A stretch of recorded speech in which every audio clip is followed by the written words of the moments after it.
RTPS जरूरी था, लेकिन आरटीपीएस वहीं होना चाहिए ना जहाँ कार्यालय हो। अब कार्यालय 1.5 किलोमीटर अलग और आरटीपीएस 1.5 किलोमीटर अलग। ये तो जनता के शोषण का कार्य किया गया है और इसके लिए कार्यपालक पदाधिकारी को जवाब देना पड़ेगा, क्योंकि वो विवाह भवन के लिए बोर्ड और कैबिनेट से पास था। जांच तो करना पड़ेगा, क्योंकि मैं बैठने वाला नहीं हूँ चुप और ना छोड़ने वाला हूँ। अगर 7 दिनों के अंदर में हमें जवाब नहीं मिला तो मैं धरना पे बैठूंगा। चुनाव से मेरा कोई लेना देना नहीं है, मैं चुनाव लड़ूंगा या नहीं लड़ूंगा ये दूसरी बहस की विषय है। मैं नहीं भी लड़ूंगा, लेकिन जन सरोकार के कार्य के लिए मुझे लड़ना होगा तो मैं अपना खून दे दूंगा। जिसमें 2 प्रत्याशी जो है नारियल को फोड़ने के लिए लगातार एक दूसरे से खींचातानी कर रहे हैं, उस पर आप क्या कहना? ये दुर्भाग्यपूर्ण है। किसी भी चीज़ का प्रोटोकॉल होता है। न्यूज़ लाइव और दबाएं बेल आइकन हमारे वीडियो सबसे पहले देखने के लिए। चुनावी सरगर्मी तेज होते ही जो है लगातार जो है सियासत भी काफ़ी तेज हो गए हैं। आपको बता दें कि कल यानी थाना रोड का कल जो है शिलान्यास भी हुआ है। ऐसे में आज जो प्रेस कॉन्फ्रेंस हुआ है जिसमें कार्यपालक पदाधिकारी पर कई गंभीर आरोप भी लगाए गए हैं। हमारे साथ जो है गजेंद्र जी हैं, इनसे जानते हैं क्या कुछ मुद्दे को लेकर आज जो प्रेस कॉन्फ्रेंस किया गया। प्रेस कॉन्फ्रेंस जो हमारा आज का बुलाया गया है वो नगर पंचायत और नगर परिषद जो अभी बना है कांटी, उसमें जो पूर्व से विकास कार्य अवरुद्ध थे कार्यपालक पदाधिकारी के निष्क्रियता के कारण, और आज जब विकास कार्यों में किसी दबाव में उन्होंने शुरू किया है तो उसमें घोर अनियमितता है। इसको उजागर करने के लिए हमने आज का प्रेस कॉन्फ्रेंस बुलाया है। कुछ प्रश्न हमारा सरकार के माननीय मंत्री इसराइल मंसूरी जी से है कि उन्होंने प्रेस को कल संबोधित करते हुए बताया कि कल उन्होंने 2 सड़क का शिलान्यास किया है।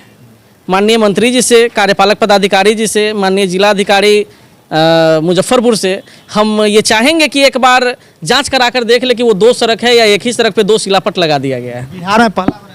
बिहार में पहला बार और सबसे बड़ा दुखद ये तो सरकार पे प्रश्न चिन्ह है कि सरकार के मंत्री उसका उद्घाटन करते हैं, प्रेस कॉन्फ्रेंस में मीडिया को संबोधित करते हुए ये कहते हैं कि हमने 2 सड़कों का शिलान्यास किया है। हम तो चाहेंगे कि इसको माननीय मुख्यमंत्री जी देखें, माननीय उप मुख्यमंत्री जी देखें और सड़क का जांच कराए कि एक सड़क का उद्घाटन हुआ है या 2 सड़क का उद्घाटन हुआ है या एक सड़क पे ही 2 शिलापट लगा दिया गया है। अगर सड़क एक है तो 2 शिलापट क्यों, और अगर 2 सड़कों का शिलान्यास हुआ है तो एक ही सड़क क्यों बन रहा है? तो ये घोर अनियमितता और घोर भ्रष्टाचार की तरफ इशारा करता है, जिसका हमने पत्राचार के माध्यम से कार्यपालक पदाधिकारी से जवाब मांगा है और पूछा है। जिलाधिकारी को भी पत्र लिखा है और हमने 1 सप्ताह में अल्टीमेटम दिया है। अगर जवाब नहीं मिलता है हमें तो हम इसके लिए जन आंदोलन खड़ा करेंगे और धरना पे भी बैठेंगे कार्यालय के बाहर। इसके लिए हमने लिखित दिया है। नगर पंचायत में और भी विकास कार्य बहुत सारे अवरुद्ध हैं, कहीं कोई विकास कार्य पिछले 2 वर्षों में नहीं हुआ है। हम लोगों ने कई बार पत्राचार किया, आवास के लिए कई बार आंदोलन किया, धरना पे बैठा, आप मीडिया के बंधुओं ने भी उसको चलाया। तो कुछ लोगों का आवास का भुगतान हुआ और बाकी लोगों का आज तक भुगतान नगण्य है। जनता को पीसा जा रहा है, दौड़ाया जा रहा है, कहीं कोई पैसा नहीं मिलता। आज भीषण ठंड पड़ रहा है, जिनका छत नहीं डलाया है वो झुग्गी टांग करके, पन्नी टांग करके रहने के लिए विवश है और कार्यपालक पदाधिकारी और कार्यालय सो रहा है।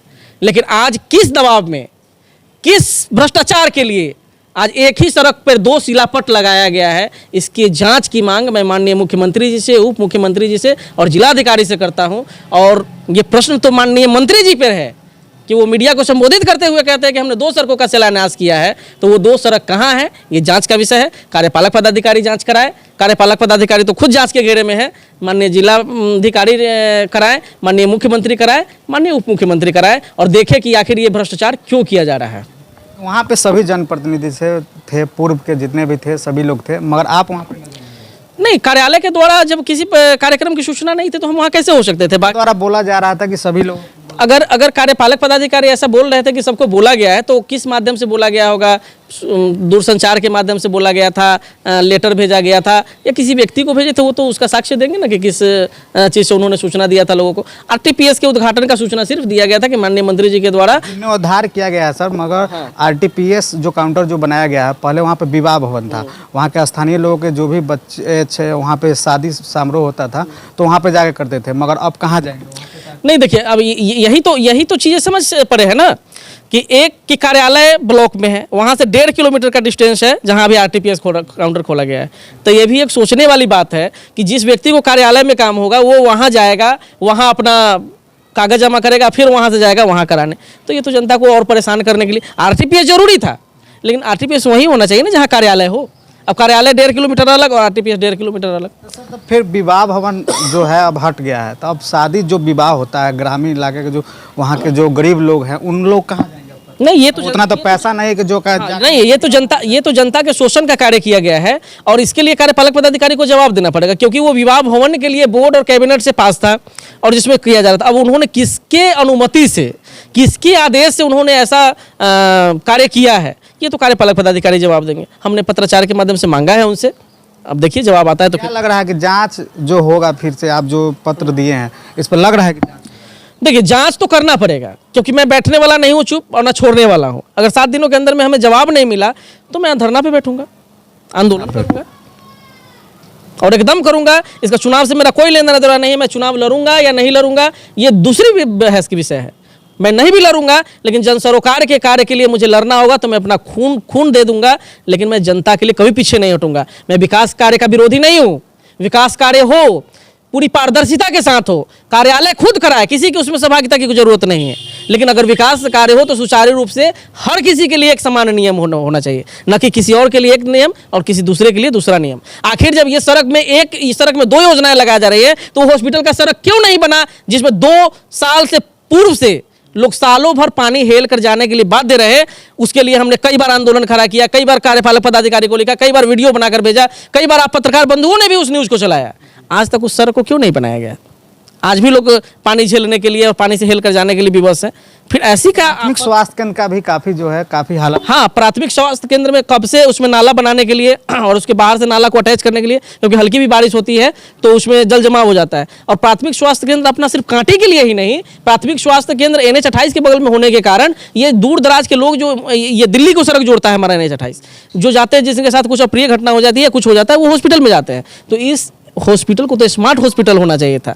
हमारे स्थानीय विधायक मंत्री हैं, उनसे हमारा आग्रह अनुनय विनय होगा कि वो मंत्री है तो चमकाए, कांटी को फलक पे लाए। जॉर्ज फर्नांडिस कहाँ से आकर कांटी को थर्मल दे गए, आज कांटी की ख्याति पूरे भारत में है।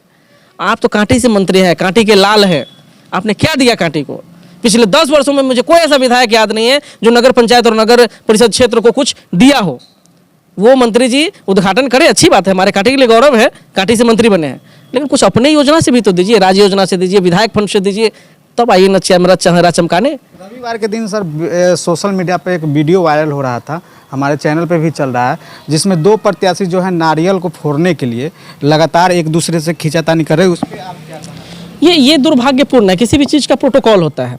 अगर माननीय मंत्री वहाँ पे जी हैं, मंत्री जी हैं वहाँ पे, हाँ, ये बोला तो कि ये दुर्भाग्यपूर्ण है। किसी भी चीज़ का प्रोटोकॉल होता है, उसके लिए या तो माननीय मंत्री ऑथराइज्ड थे या फिर कार्यपालक पदाधिकारी, चूंकि बोर्ड तो भंग है, कोई जनप्रतिनिधि वहाँ ऑथराइज्ड नहीं था, कार्यपालक पदाधिकारी। तो माननीय मंत्री ने अगर कार्यपालक पदाधिकारी को कहा कि दूसरा नारियल फोड़ने के लिए, तो कार्यपालक पदाधिकारी को ही फोड़ना चाहिए, किसी तीसरे का हस्तक्षेप उसमें नहीं होना चाहिए।